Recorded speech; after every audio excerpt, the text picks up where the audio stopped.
रामगढ़ गांव में जब भी सावन का महीना आता तो पूरा गांव खुशियों से भर जाता था। लेकिन माधव और उसके पिता दीनदयाल के लिए ये महीना कमाई का सबसे बड़ा जरिया था। गांव के नुक्कड़ पर दोनों मिलकर तीखी चाउमीन का ठेला लगाते थे। बारिश की रिमझिम फुहारों के बीच गर्मा गर्म तीखी और चटपटी चाउमीन खाने के लिए लोगों की भीड़ उमड़ पड़ती थी। दीनदयाल कढ़ाई में चाउमीन बना रहे थे और माधव प्लेटें साफ कर रहा था। अरे माधव, जरा हाथ तेज चला बेटा। देख आसमान में काले बादल कैसे घिर आए हैं। बारिश शुरू होने से पहले हमें सब कुछ तैयार करना है। जी पिताजी, मैं तो बस लगा ही हुआ हूँ, पर आप मसाले थोड़े ध्यान से डालना। पिछली बार मुखिया जी कह रहे थे कि मिर्च थोड़ी ज्यादा थी। अरे हमारी चाउमीन का नाम ही तीखी चाउमीन है। अगर लोगों की जीभ पर चटकारा ना आए और आंख से पानी ना आए तो फिर दीनदयाल के हाथ का स्वाद ही क्या। ये देख, अब इसमें जाएगा मेरा खास सीक्रेट मसाला। तभी गांव के दो दोस्त रमेश और सुरेश भीगते हुए ठेले के पास आकर खड़े हो गए। वाह दीनदयाल चाचा, क्या खुशबू आ रही है। इस ठंडे मौसम में आपकी चाउमीन की महक दूर से ही खींच लाई। हाँ चाचा, 2 प्लेट एकदम चटपटी और तीखी चाउमीन लगा दो। आज तो खाकर मजा ही आ जाए। हाँ हाँ, क्यों नहीं बेटा। माधव, जरा 2 पत्तल निकाल। अचानक तेज हवा के साथ बारिश की बड़ी बड़ी बूंदें गिरने लगी। ठेले के ऊपर लगा तिरपाल हवा में लहराने लगा, लेकिन ग्राहकों की भीड़ कम नहीं हुई। आहा चाचा, क्या स्वाद है। सच में ऐसी चाउमीन पूरे शहर में कहीं नहीं मिलती। ये जो आपका तीखापन है ना, यही दिल जीत लेता है। सही कहा रमेश भाई, इस बारिश के मौसम में ये तीखा स्वाद सोने पे सुहागा है। चाचा, इस स्वाद का राज क्या है? बेटा, इस स्वाद का राज है सही वक्त पर सही मसाले का तालमेल। आंच कितनी रखनी है और मसालों को कितना भूनना है, सारा खेल इसी का है। पिताजी, मैं इतने दिनों से आपके साथ हूँ, पर मुझे आज तक समझ नहीं आया कि आप कब कौन सा मसाला कितनी मात्रा में डाल देते हैं। बेटा, ये तो अनुभव से आता है। जब तू दिल से बनाएगा तो तेरे हाथ में भी यही स्वाद आ जाएगा। चल अब बातें कम कर और जरा वो चिली सॉस की बोतल इधर बढ़ा। रात गहराने लगी थी और बारिश और तेज हो गई थी। ठेले का सारा सामान बिक चुका था, लेकिन दीनदयाल के पैर अब ठंड से कांपने लगे थे। अगली सुबह माधव सोकर उठा तो उसने देखा कि उसके पिता दीनदयाल अभी तक बिस्तर पर सो रहे थे, जबकि रोज इस वक्त तक वे ठेले की तैयारी में जुट जाते थे। माधव उनके पास गया और जैसे ही उनका हाथ छुआ वो चौंक गया। दीनदयाल का शरीर बुखार से तप रहा था। पिताजी, आपको तो बहुत तेज बुखार है। आपका पूरा शरीर तप रहा है। आपने मुझे रात को बताया क्यों नहीं? कुछ नहीं हुआ बेटा। वो कल रात बारिश में ज्यादा देर तक भीग गए थे ना, बस उसी का असर है। तू फिक्र मत कर, मैं अभी उठकर ठेले का सामान तैयार करता हूँ। अरे नहीं पिताजी, आप बिल्कुल नहीं उठेंगे। आपकी तबीयत बहुत खराब है। मैं अभी जाकर डॉक्टर बाबू को बुलाकर लाता हूँ। माधव भागकर गांव के डॉक्टर को ले आया। डॉक्टर ने दीनदयाल की जांच की और दवाइयां लिख कर दी। माधव, तुम्हारे पिताजी को ठंड लग गई है। बारिश में लगातार खड़े रहने की वजह से ऐसा हुआ है। इन्हें कम से कम 2 हफ्ते तक पूरी तरह आराम करना होगा। चूल्हे के पास जाने की तो बिल्कुल मनाही है। पर डॉक्टर बाबू, अगर मैं बैठ गया तो हमारा घर कैसे चलेगा। सावन का महीना ही तो हमारी कमाई का समय होता है। रोज का कमाना, रोज का खाना है हमारा। पिताजी, आप घर की और पैसों की चिंता बिल्कुल मत कीजिए। जब तक आप ठीक नहीं होते, ठेला मैं संभालूंगा। मैं आज से ही ठेला लगाऊंगा। तू संभालेगा? माधव, तूने आज तक कभी अकेले चाउमीन नहीं बनाई है। सब्जियां काटना और प्लेट धोना अलग बात है, पर कढ़ाई संभालना बहुत मुश्किल है। पिताजी, मैं इतने दिनों से आपको देख ही तो रहा हूँ। आप बस मुझ पर भरोसा रखिए। आप आराम कीजिए, मैं सारा सामान तैयार करता हूँ। दोपहर को माधव अकेली ही ठेला लेकर गांव के नुक्कड़ पर पहुंच गया। आसमान में फिर से बादल छाए हुए थे। माधव ने अकेली ही तिरपाल बांधा और गैस चूल्हा जलाया, पर उसके मन में एक गहरा डर था। मैंने कह तो दिया कि मैं संभाल लूंगा, पर मुझे तो मसालों का सही अंदाजा भी नहीं है। पिताजी कैसे चुटकी भर मसाला डालकर जादू कर देते थे। भगवान, आज लाज रख लेना। तभी गांव के पहले ग्राहक रामू काका ठेले पर आए। अरे माधव, आज अकेले? दीनदयाल भाई कहाँ हैं? आज दिखाई नहीं दे रहे। प्रणाम काका। पिताजी की तबीयत खराब है, उन्हें तेज बुखार है, इसलिए आज से कुछ दिन ठेला मैं ही संभालूंगा। ओहो, ये तो बुरा हुआ। चलो कोई बात नहीं, तुम भी तो उन्हीं के बेटे हो, उन्हीं से सीखा होगा। चलो हमारे लिए एक प्लेट बढ़िया तीखी चाउमीन बनाओ, जरा देखें तुम्हारे हाथ का स्वाद। जी काका, अभी बनाता हूँ। माधव ने नूडल्स कढ़ाई में डाले, सब्जियां मिलाई और फिर मसालों के डिब्बे की तरफ देखा। उसके हाथ कांप रहे थे। उसे समझ नहीं आ रहा था कि कौन सा मसाला कितना डालना है। उसने घबराहट में अंदाजे से मसाले डाल दिए और चाउमीन प्लेट में निकालकर रामू काका को दे दी। रामू काका ने चाउमीन का पहला निवाला अपने मुंह में डाला तो उनका चेहरा अजीब सा बन गया।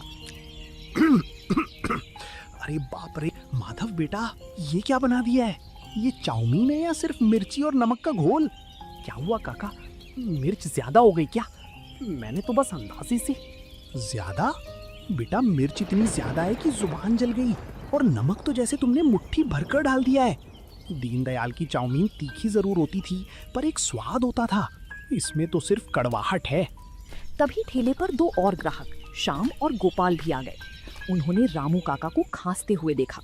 क्या हुआ रामू काका, आज चाउमीन कुछ ज्यादा ही तीखी बन गई क्या? माधव, हमारे लिए भी 2 प्लेट लगाओ भाई, जरा हम भी चखें। अरे श्याम, संभल कर खाना भाई, आज दीनदयाल नहीं है, माधव ने बनाई है। मेरे तो पेट में अभी से जलन होने लगी, मैं तो चला। काका पैसे मत दीजिए, मुझसे गलती हो गई। कोई बात नहीं माधव, पहली बार में ऐसा होता है। चलो हमारे लिए बनाओ, पर हाँ मिर्च और नमक जरा कम रखना। माधव ने गहरी सांस ली। इस बार उसने मिर्च बहुत कम डाली और नमक भी बिल्कुल थोड़ा सा डाला। उसने डरते डरते प्लेट श्याम और गोपाल की तरफ बढ़ाई। दोनों ने एक एक चम्मच खाई और एक दूसरे का मुंह देखने लगे। अरे माधव यार, इसमें तो कोई स्वाद ही नहीं है। ये तो बिल्कुल उबली हुई सिवई जैसी लग रही है। ना तीखापन है, ना वो मसालों की खुशबू। हाँ भाई, दीनदयाल चाचा की बात ही अलग है, उनके हाथ में जादू है। माधव, तुमसे नहीं हो पाएगा बेटा, तुम कल से अपनी दुकान बंद ही रखो, वरना जितने ग्राहक हैं सब टूट जाएंगे। श्याम और गोपाल प्लेट वहीं छोड़कर चले गए। माधव ठेले के कोने में बैठ गया। उसकी आंखों से आंसू झलक आए। रात को माधव जब खाली हाथ और उदास चेहरा लेकर घर पहुंचा तो दीनदयाल बिस्तर पर लेटे हुए उसका ही इंतजार कर रहे थे। माधव के उदास चेहरे को देखकर वे समझ गए कि आज कुछ ठीक नहीं हुआ है। आ गए माधव? क्या हुआ बेटा, आज चेहरा इतना उतरा हुआ क्यों है? दुकान पर सब ठीक रहा ना? नहीं पिताजी, मुझसे नहीं होगा, मैं आपका नाम डुबो दूंगा। आज जितने भी ग्राहक आए सबने मेरी बनाई चाउमीन की बुराई की। कोई कह रहा था मिर्च ज्यादा है, तो कोई कह रहा था कि इसमें कोई स्वाद ही नहीं है। बस इतनी सी बात पर हार मान गया? बेटा, खाना बनाना सिर्फ पेट भरने का साधन नहीं है, ये कला है। जब तक तू डरकर बनाएगा स्वाद कभी नहीं आएगा। पर पिताजी, मुझे आपके मसालों का अंदाजा ही नहीं है। आप जब बनाते हैं तो खुशबू दूर दूर तक जाती है, मेरे हाथ से वो बात क्यों नहीं आती? क्योंकि तू सिर्फ मसालों को कढ़ाई में डाल रहा है, उन्हें समझ नहीं रहा। सुन, मेरी अलमारी के पीछे एक पुराना डिब्बा रखा है, उसे लेकर आ। माधव उठा और अलमारी के पीछे से एक छोटा पुराना लोहे का डिब्बा निकाल लाया। उसने उसे अपने पिता के हाथ में दिया। ये देख माधव, ये है हमारी तीखी चाउमीन की जान। लोग समझते हैं कि मैं सिर्फ लाल मिर्च डालता हूँ, लेकिन इस डिब्बे में सूखी लाल मिर्च के साथ साथ भुनी हुई काली मिर्च, थोड़ा सा अमचूर और एक खास जड़ी बूटी का पाउडर है, जो तीखेपन को गले में चुभने नहीं देता बल्कि स्वाद बढ़ाता है। अच्छा, तो ये राज था। पर पिताजी, इसे कढ़ाई में डालना कब है और कितनी मात्रा में? यही तो सबसे बड़ी सीख है। जब तेल में लहसुन और प्याज पूरी तरह भुन जाए और सब्जियां हल्की कच्ची रहें, ठीक उसी वक्त ये मसाला डालना है। ज्यादा भूनोगे तो मसाला जल जाएगा और कड़वा हो जाएगा। और मात्रा एक प्लेट में सिर्फ आधी छोटी चम्मच। पिताजी, क्या मैं कल फिर से कोशिश करूं? मुझे डर लग रहा है कि अगर कल भी लोग नाराज हो गए तो। डर मत बेटा, कल तू जब ठेले पर जाएगा तो ये सोचना कि तू ग्राहकों के लिए नहीं बल्कि अपने बीमार पिता के लिए चाउमीन बना रहा है। जब दिल में अपनों के लिए प्यार होगा तो हाथ अपने आप सही मसाला उठाएगा। पिता की बातों ने माधव के अंदर एक नई उम्मीद जगा दी थी। अगली सुबह आसमान में फिर से काले बादल छाए हुए थे और ठंडी हवा चल रही थी। माधव सुबह जल्दी उठ गया। उसने अपने पिता के पैर छुए, उनका आशीर्वाद लिया और रसोई में जाकर सीक्रेट मसाले के डिब्बे को अपने थैले में रख लिया। आज उसके चेहरे पर डर नहीं बल्कि एक अजीब सा आत्मविश्वास था। वो ठेला लेकर उसी नुक्कड़ पर पहुंच गया। आज कोई गलती नहीं होगी। पिताजी ने जो कहा था मुझे ठीक वैसा ही करना है, जल्दबाजी बिल्कुल नहीं। माधव ने प्याज, शिमला मिर्च और पत्ता गोभी को बारीक बारीक काटा। जैसे ही कढ़ाई गर्म हुई, उसने उसमें तेल डाला। तभी कल वाले सुरेश और रमेश वहाँ से गुजर रहे थे। उन्होंने माधव को अकेले देखा तो रुक गए। अरे रमेश देख, तीखी चाउमीन वाले का बेटा आज फिर ठेला लगाए खड़ा है। कल शाम कह रहा था कि इसने बहुत बेकार चाउमीन बनाई थी। हाँ भाई, दीनदयाल चाचा के बिना इस ठेले का स्वाद तो खत्म ही समझो। चलो आज कहीं और चलते हैं। रमेश भाई, सुरेश भैया, रुकिए, जरा 2 मिनट मेरी बात तो सुनिए। क्या बात है माधव? देखो भाई, आज हमें पेट खराब नहीं करना है। कल रामू काका भी शिकायत कर रहे थे। भैया, मैं मानता हूँ कि कल मुझसे गलती हुई थी। कल मुझे अंदाजा नहीं था, लेकिन आज मैं आपसे पैसे नहीं मांग रहा। आप बस 5 मिनट रुकिए, मैं 1 प्लेट चाउमीन बनाता हूँ। आप दोनों सिर्फ 1-1 चम्मच चखकर देखिए। अगर अच्छी ना लगे तो फेंक दीजिएगा और दोबारा मेरे ठेले पर मत आइएगा। चलो सुरेश कह रहा है तो एक मौका दे देते। माधव ने जिस तरह उसके पिता ने उसे चाउमीन बनाने को कहा था, उसी तरह चाउमीन बनाई। फिर उसने अपनी जेब से पिता का दिया हुआ सीक्रेट मसाला निकाला। आधी छोटी चम्मच, बस इतनी ही। उसने मसाला डाला, कढ़ाई को तेजी से हिलाया और गर्मा गर्म चाउमीन प्लेट में निकालकर रमेश और सुरेश के सामने रख दी। मसालों की खुशबू हवा में तैरने लगी। रमेश ने नूडल्स का एक बड़ा हिस्सा मुंह में रख लिया। क्यों रमेश, कैसा है स्वाद? कल जैसा ही है क्या? भाई साहब, ये तो कमाल है। सुरेश जल्दी चख, बोल मत कुछ, बस चख। ओ भाई, ये स्वाद, ये तो बिल्कुल दीनदयाल चाचा वाला स्वाद है। नहीं, बल्कि उससे भी थोड़ा ज्यादा सौंधा है। माधव, ये तूने कैसे किया? सच में भैया? क्या सच में स्वाद वैसा ही है? बिल्कुल वैसा ही है माधव, वही तीखापन।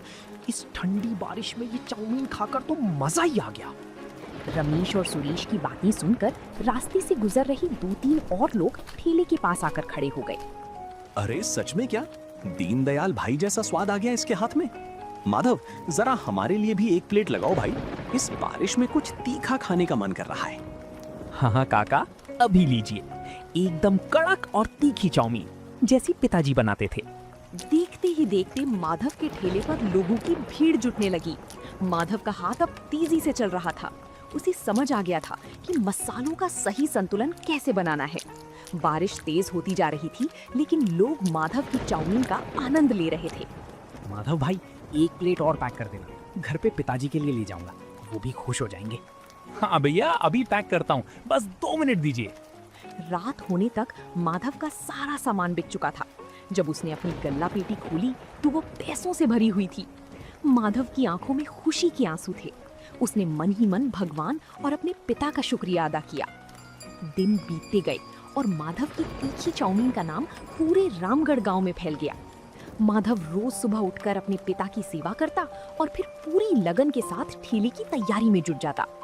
दीनदयाल की सेहत में भी अब सुधार हो रहा था और वो अपने बेटे की इस कामयाबी से बेहद खुश थे। माधव, आज तो तू बहुत जल्दी तैयार हो गया बेटा। कल की कमाई कैसी रही? पिताजी, कल तो सारा सामान 2 घंटे पहले ही खत्म हो गया। लोग दूर दूर से आ रहे हैं। ये सब आपके आशीर्वाद और उस सीक्रेट मसाले का जादू है। ये तेरी मेहनत का फल है माधव, लेकिन याद रखना, जब काम अच्छा चलने लगता है तो जिम्मेदारियां और बढ़ जाती हैं। कभी भी स्वाद और सफाई से समझौता मत करना। आप बिल्कुल फिक्र मत कीजिए पिताजी, मैं आपकी हर सीख को याद रखता हूँ। माधव अपना ठेला लेकर नुक्कड़ पर पहुंचा। बारिश की हल्की फुहारें गिर रही थीं। तभी गांव के मुखिया जी के बड़े भाई ठाकुर भानु प्रताप अपनी गाड़ी से वहां रुके। उनके साथ 2 और लोग थे। अरे माधव, सुना है तुम्हारी तीखी चाउमीन ने पूरे गांव में तहलका मचा रखा है। हमारे मेहमान आए हैं शहर से, उनके लिए 3 प्लेट एकदम चटपटी और अपनी सबसे बेहतरीन चाउमीन लगाओ। प्रणाम ठाकुर साहब, अभी बनाता हूँ। आप लोग रुकिए, मैं बस 5 मिनट में लेकर आता हूँ।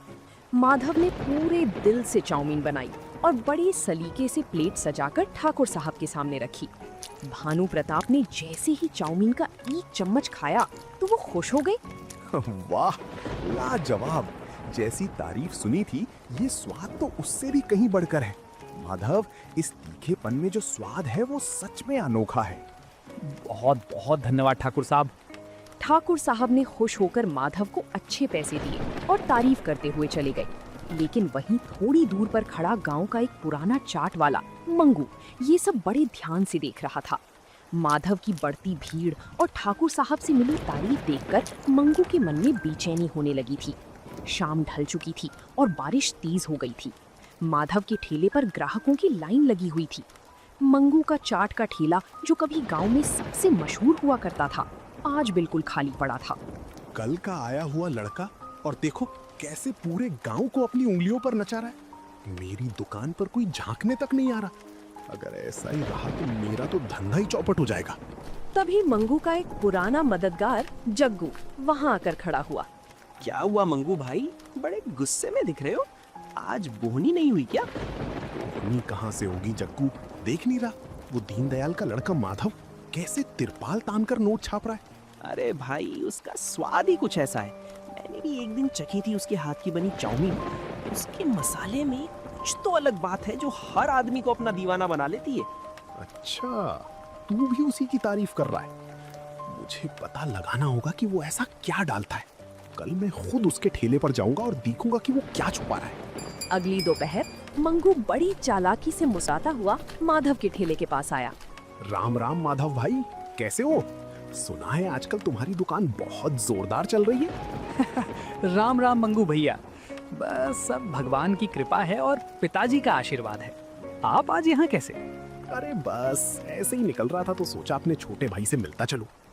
वैसे माधव, दीनदयाल चाचा की तबीयत कैसी है अब? अब पहले से बहुत आराम है भैया।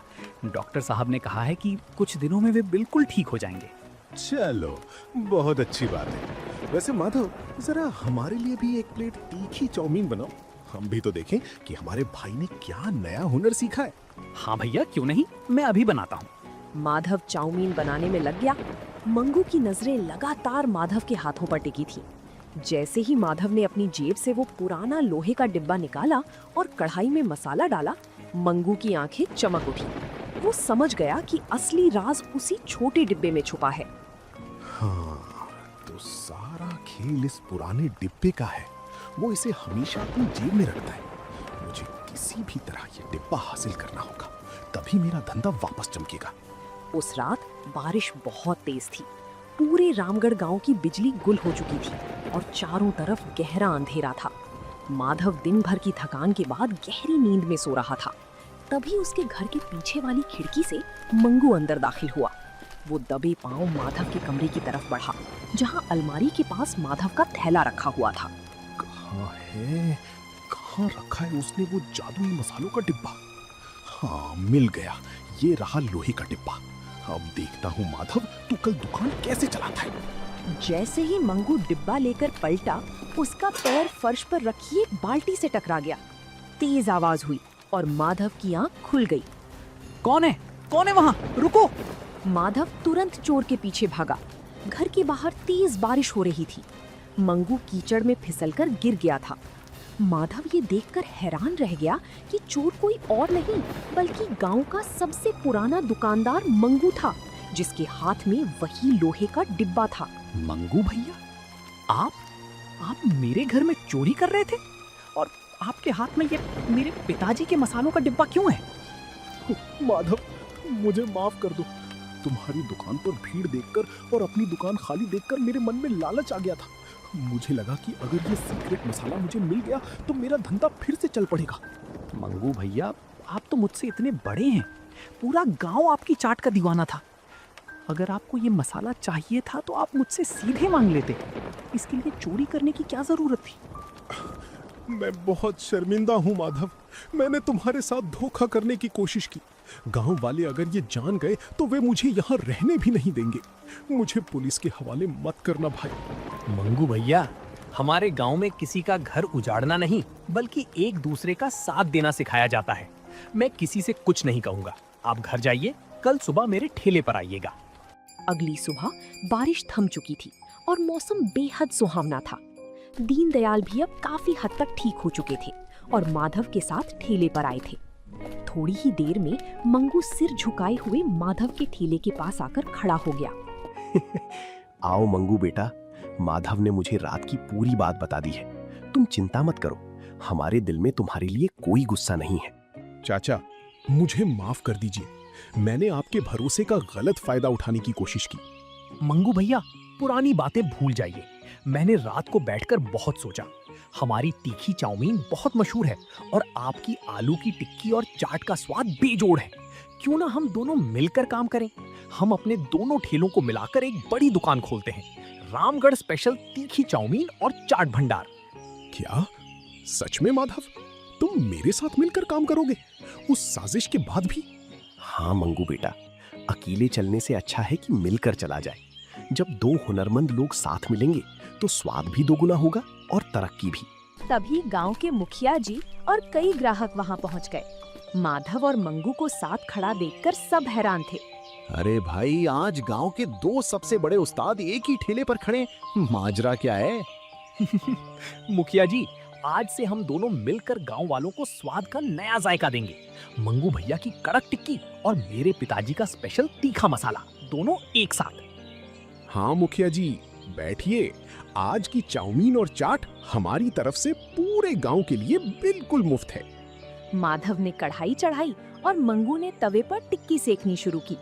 दीनदयाल दूर बैठे गर्व से अपने बेटे को देख रहे थे, जिसने ना सिर्फ अपने पिता का हुनर और नाम बचाया था, बल्कि अपनी अच्छाई से एक राह भटके इंसान को भी सही रास्ते पर ला खड़ा किया था। तो दोस्तों, आप लोगों को ये कहानी कैसी लगी? कमेंट करके जरूर बताएं और ऐसी कहानियों को देखने के लिए वीडियो को लाइक करें और चैनल को सब्सक्राइब करें।